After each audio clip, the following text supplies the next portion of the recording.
बोलिए बृहस्पति भगवान की जय। आज हम बृहस्पतिवार की कथा का श्रवण करेंगे।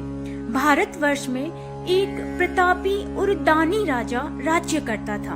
वह नित्य गरीबों और ब्राह्मणों की सहायता करता था। यह बात उसकी रानी को अच्छी नहीं लगती थी।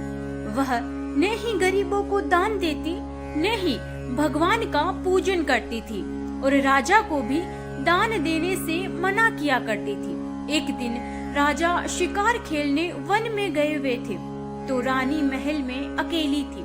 उसी समय बृहस्पति देव साधु वेश में राजा के महल में भिक्षा के लिए गए और भिक्षा मांगी। रानी ने भिक्षा देने से इनकार कर दिया और कहा कि हे साधु महाराज, मैं तो दान पुण्य से तंग आ गई हूँ। मेरा पति सारा धन लुटाते रहते हैं। मेरी इच्छा है कि हमारा सारा धन नष्ट हो जाए, फिर न रहेगा बांस और न बजेगी बांसुरी। साधु ने कहा, देवी तुम तो बड़ी विचित्र हो। धन संतान तो सभी चाहते हैं, पुत्र और लक्ष्मी तो पापी के घर भी होने चाहिए। यदि तुम्हारे पास अधिक धन है तो भूखों को भोजन दो, प्यासों के लिए प्याऊ बनवाओ, मुसाफिरों के लिए धर्मशालाएं खुलवाओ। जो निर्धन अपनी कुंवारी कन्याओं का विवाह नहीं कर सकते, उनका विवाह करा दो। ऐसे और कई काम हैं जिनके करने से तुम्हारा यश लोक और परलोक में फैलेगा। परंतु रानी पर उपदेश का कोई प्रभाव नहीं पड़ा। वह बोली, महाराज आप मुझे कुछ न समझाइए। मैं ऐसा धन नहीं चाहती जो हर जगह बांटती फिरूं। साधु ने उत्तर दिया कि यदि तुम्हारी ऐसी इच्छा है तो तथास्तु।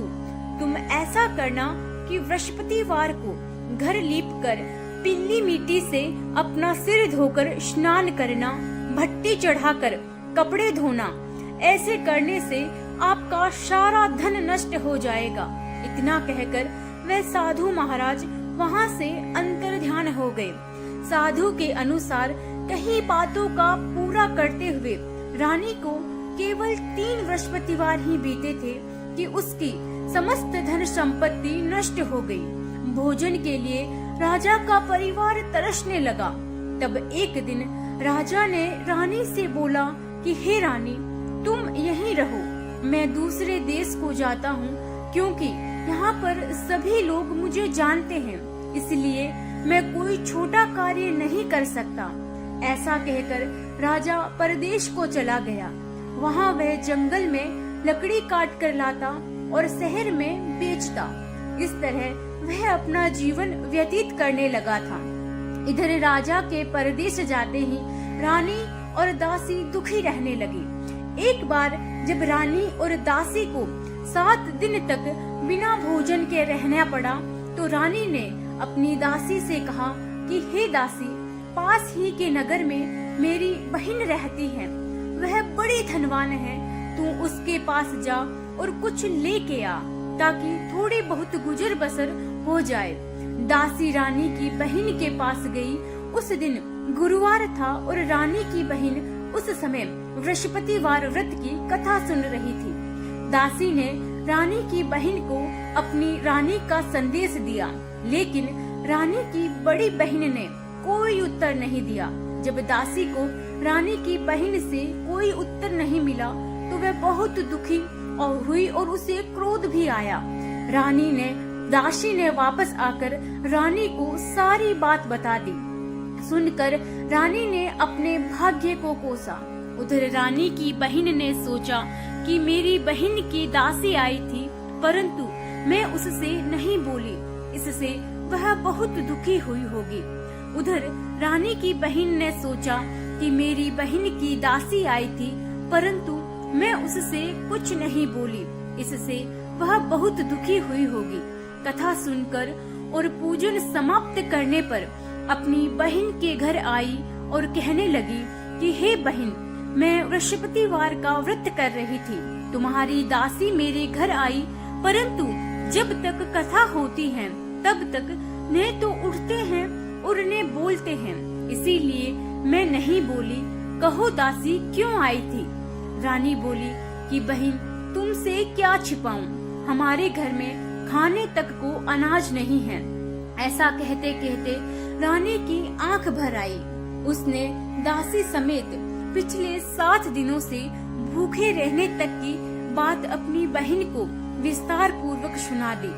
रानी की बहन बोली कि देखो बहन, भगवान बृहस्पति देव सबकी मनोकामना पूर्ण करते हैं। देखो, शायद तुम्हारे घर में अनाज रखा हो। पहले तो रानी को विश्वास नहीं हुआ, पर बहन के आग्रह करने पर उसने अपने दासी को अंदर भेजा तो उसे सचमुच अनाज से भरा एक घड़ा मिल गया। यह देखकर दासी को बड़ी हैरानी हुई। दासी रानी से कहने लगी कि हे रानी, जब हमको भोजन नहीं मिलता तो हम व्रत ही तो करते हैं, इसीलिए क्यों ना इनसे व्रत और कथा की विधि पूछ ली जाए ताकि हम भी व्रत कर सके। तब रानी ने अपनी बहन से बृहस्पतिवार व्रत की बारे में सब कुछ पूछ लिया। उसकी बहन ने बताया कि बृहस्पतिवार के व्रत में चने की दाल और मुनक्का से विष्णु भगवान का केले की जड़ में पूजन करें तथा दीप जलाएं, व्रत कथा सुने और पीला भोजन ही करें। इससे बृहस्पति देव प्रसन्न होते हैं। व्रत और पूजन विधि बतलाकर रानी की बहन वापस अपने घर को लौट आई। 7 दिन के बाद जब गुरुवार आया तो रानी और दासी ने व्रत रखा। घुड़साल में जाकर चना और गुड़ लेकर आई, फिर उससे केले की जड़ तथा विष्णु भगवान का पूजन किया। अब पीला भोजन कहाँ से आए, इस बात को लेकर दोनों बहुत दुखी हुए थे। क्योंकि उन्होंने व्रत रखा था, इसीलिए बृहस्पति देव उनसे प्रसन्न थे। इसीलिए वे एक साधारण व्यक्ति का रूप धारण कर 2 थालों में सुंदर पीला भोजन दासी को दे गए। भोजन पाकर दासी बहुत प्रसन्न हुई और फिर रानी के साथ मिलकर भोजन ग्रहण किया। उसके बाद वह सभी गुरुवार को व्रत और पूजन करने लगी। बृहस्पति भगवान की कृपा से उनके पास फिर से धन और संपत्ति आ गई, परंतु रानी फिर से पहले की तरह आलस्य करने लगी। तब दासी बोली कि देखो रानी, तुम पहले भी इस प्रकार आलस्य करती थी। तुम्हें धन रखने में कष्ट होता था, इस कारण सभी धन नष्ट हो गया और अब जब भगवान बृहस्पति की कृपा से धन मिला है तो तुम्हें फिर से आलस्य होता है। रानी को समझाते हुए दासी कहती है कि बड़ी मुसीबतों के बाद हमने यह धन पाया है, इसीलिए हमें दान पुण्य करना चाहिए, भूखे मनुष्यों को भोजन कराना चाहिए और धन को शुभ कार्यों में खर्च करना चाहिए, जिससे तुम्हारे कुल का यश बढ़ेगा, स्वर्ग की प्राप्ति होगी और पितृ प्रसन्न होंगे। दासी की बात मानकर रानी अपना धन शुभ कार्यों में खर्च करने लगी, जिससे पूरे नगर में उसका यश फैलने लगा। एक दिन राजा दुखी होकर जंगल में एक पेड़ के नीचे आसन जमाकर बैठ गया। वह अपनी दशा को याद करके व्याकुल होने लगा। बृहस्पतिवार का दिन था। एकाएक उसने देखा कि निर्जन वन में एक साधु प्रकट हुए। वे साधु वेश में स्वयं बृहस्पति देवता थे। लकड़हारे के सामने आकर बोले कि हे लकड़हारे, इस सुनसान जंगल में तू चिंता मग्न क्यों बैठा है? लकड़हारे ने दोनों हाथ जोड़कर प्रणाम किया और उत्तर दिया कि महात्मा जी, आप तो सब कुछ जानते हैं, फिर मैं क्या कहूँ? यह कहकर रोने लगा और साधु को अपनी आत्मकथा सुनाई। महात्मा जी ने कहा कि तुम्हारी स्त्री ने बृहस्पति के दिन बृहस्पति भगवान का निरादर किया है, जिसके कारण रुष्ट होकर उन्होंने तुम्हारी यह दशा कर दी। अब तुम चिंता को दूर करके मेरे कहने पर चलो तो तुम्हारे सब कष्ट दूर हो जाएंगे और भगवान पहले से भी अधिक संपत्ति देंगे। तुम बृहस्पति के दिन कथा किया करो, 2 पैसे के चने और मुनक्का लाकर उसका प्रसाद बनाओ और शुद्ध जल से लोटे में शक्कर मिलाकर अमृत तैयार करो। कथा के पश्चात अपने सारे परिवार और सुनने वाले प्रेमियों में अमृत व प्रसाद बांटकर आप भी ग्रहण करो। ऐसा करने से भगवान तुम्हारी सब मनोकामनाएं पूरी करेंगे। साधु के ऐसे वचन सुनकर लकड़हारा बोला कि हे प्रभु, मुझे लकड़ी बेचकर इतना पैसा नहीं मिलता जिससे भोजन के उपरांत कुछ बचा सकूं। मैंने रात्रि में अपनी स्त्री को व्याकुल देखा है। मेरे पास कुछ भी नहीं जिससे मैं उसकी खबर मंगा सकूं। साधु ने कहा कि हे लकड़हारे, तुम किसी बात की चिंता मत करो। बृहस्पति के दिन तुम रोजाना की तरह लकड़ियां लेकर शहर को जाओ। तुमको रोज से दुगुना धन प्राप्त होगा, जिससे तुम भली भांति भोजन कर लोगे तथा बृहस्पति देव की पूजा का सामान भी आ जाएगा। इतना कहकर साधु अंतर्ध्यान हो गए। धीरे धीरे समय व्यतीत होने पर वही बृहस्पतिवार का दिन आया। लकड़हारा जंगल से लकड़ी काटकर किसी शहर में बेचने को गया। उसे उस दिन और दिन से अधिक पैसा मिला। राजा ने चना, गुड़ आदि लाकर गुरुवार का व्रत किया। उस दिन से उसके सभी क्लेश दूर हुए। परंतु जब दोबारा गुरुवार का दिन आया तो बृहस्पतिवार का व्रत करना भूल गया। इस कारण बृहस्पति भगवान नाराज हो गए। उस दिन उस नगर के राजा ने विशाल यज्ञ का आयोजन किया तथा शहर में यह घोषणा करा दी कि कोई भी मनुष्य अपने घर में भोजन न बनावे न आग जलावे। समस्त जनता मेरे यहाँ भोजन करने आवे। इस आज्ञा को जो न मानेगा उसे फांसी की सजा दी जाएगी। इस तरह की घोषणा संपूर्ण नगर में करवा दी गई। राजा की आज्ञा अनुसार शहर के सभी लोग भोजन करने गए, लेकिन लकड़हारा कुछ देर से पहुंचा। इसीलिए राजा उसको अपने साथ घर निवा ले गए और ले जाकर भोजन करा रहे थे तो रानी की दृष्टि उस खूंटी पर पड़ी जिस पर उसका हार लटका हुआ था। वह वहाँ पर दिखाई नहीं दिया। रानी ने निश्चय किया कि मेरा हार इस मनुष्य ने चुरा लिया है। उसी समय सिपाहियों को बुलाकर उसको कारागार में डलवा दिया। जब लकड़हारा कारागार में पड़ गया और बहुत दुखी होकर विचार करने लगा कि न जाने कौन से पूर्व जन्म के कर्म से मुझे यह दुख प्राप्त हुआ है, और उसी साधु को याद करने लगा जो कि जंगल में मिला था। उसी समय तत्काल बृहस्पति देव साधु के रूप में प्रकट हुए और उसकी दशा को देखकर कहने लगे कि अरे मूर्ख, तूने बृहस्पति देव की कथा नहीं करी, इस कारण तुझे दुख प्राप्त हुआ है। अब चिंता मत कर। बृहस्पतिवार के दिन कारागार के दरवाजे पर 4 पैसे पड़े मिलेंगे। उनसे तुम बृहस्पति देव की पूजा करना, तेरे सभी कष्ट दूर हो जाएंगे। बृहस्पति के दिन उसे 4 पैसे मिले। लकड़हारे ने कथा कही। उसी रात्रि को बृहस्पति देव ने उस नगर के राजा को स्वप्न में कहा कि हे राजा, तुमने जिस आदमी को कारागार में बंद किया है वह निर्दोष है। वह राजा है, उसे छोड़ देना। रानी का हार उसी खूंटी पर लटका है। अगर तू ऐसा नहीं करेगा तो मैं तेरा राज्य नष्ट कर दूंगा।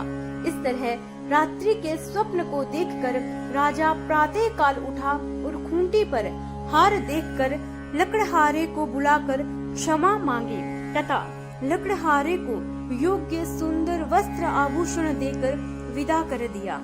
बृहस्पति देव की आज्ञा अनुसार लकड़हारा अपने नगर को चल दिया। राजा जब अपने नगर के निकट पहुंचा तो उसे बड़ा आश्चर्य हुआ। नगर में पहले से अधिक बाग, तालाब, कुएं तथा बहुत सी धर्मशाला, मंदिर आदि बन गए थे। राजा ने पूछा, यह किसका बाग और धर्मशाला है? तब नगर के सब लोग कहने लगे कि ये सब रानी और बांदी के हैं। तो राजा को बड़ा आश्चर्य हुआ और गुस्सा भी आया।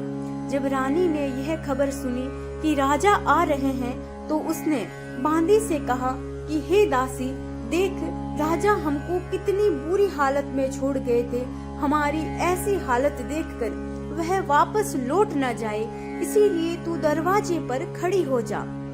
आज्ञा अनुसार दासी दरवाजे पर खड़ी हो गई। राजा आए तो उन्हें अपने साथ लिवा लाई। तब राजा ने क्रोध करके अपनी रानी से पूछा कि ये धन तुम्हें कैसे प्राप्त हुआ। तब उन्होंने कहा कि हमें यह सब धन बृहस्पति देव के इस व्रत के प्रभाव से प्राप्त हुआ है। राजा ने निश्चय किया कि 7 रोज बाद तो सभी बृहस्पति देव का पूजन करते हैं, परंतु मैं प्रतिदिन दिन में 3 बार कहानी तथा रोज व्रत किया करूँगा। अब हर समय राजा के दुपट्टे में चने की दाल बंधी रहती तथा दिन में 3 बार कहानी कहता। एक रोज राजा ने विचार किया कि चलो अपनी बहन के यहाँ हो आवे। इसी तरह निश्चय कर राजा घोड़े पर सवार हो अपनी बहन के यहाँ को चलने लगा। मार्ग में उसने देखा कि कुछ आदमी एक मुर्दे को लिए जा रहे हैं। उन्हें रोककर राजा कहने लगा कि अरे भाइयों, मेरी बृहस्पतिवार की कथा सुन लो। वे बोले कि लो, हमारा तो आदमी मर गया है, इसको अपनी कथा की पड़ी है।